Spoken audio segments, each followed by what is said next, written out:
There's a history between Jeff and the WWF. I wasn't aware. Just a little. Just a little. I mean, within the last couple of years, there's been a few big shockers. I mean, Jim Cornette going in was a pretty big shocker. I remember Jeff Jarrett knowing his contract was coming due, and they wanted him to work with China and put her over, and he springs on them the big surprise the day of the event that his contract had expired, and in one of the very rare instances in WWE lore, was able to hold Vince McMahon over the barrel. So on that alone, kudos to Jeff Jarrett. He deserves to be in the Hall of Fame just on that alone.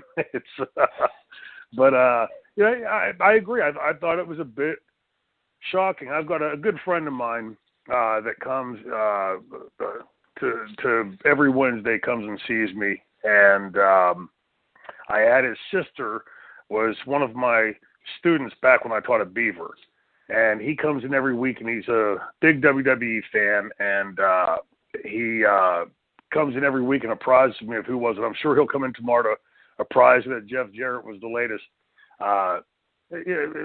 When I read it online today, I was, not shocked that that he got in, because Jeff's been his name's been around for a long time. He's been one of the top guys for a long time.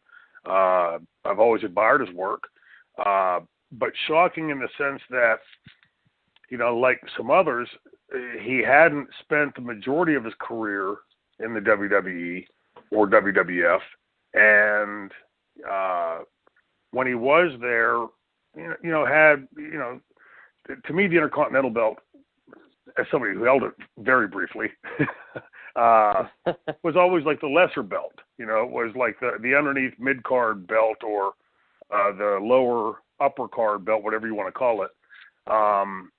But in my head, there's no notable run that Jeff had in the WWE. There was never a time when he was like the guy. There was never a time when he was the world champion and had a long run drawing big houses, that sort of thing. And so I was surprised by that.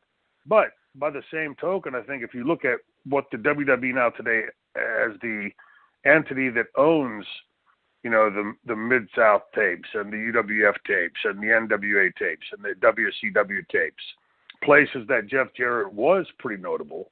And so maybe this is Vince's attempt to sort of legitimize the rest of the library, as opposed to just every time picking the WWF, WWE guys.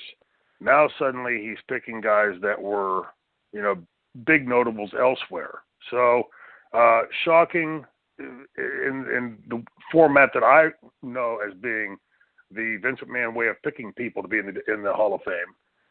Hint, hint. But not surprising that Jeff Jarrett got in, because, like I said, for anybody to last around the industry as long as Jeff has, I think says something. So kudos to Jeff for it. Congratulations.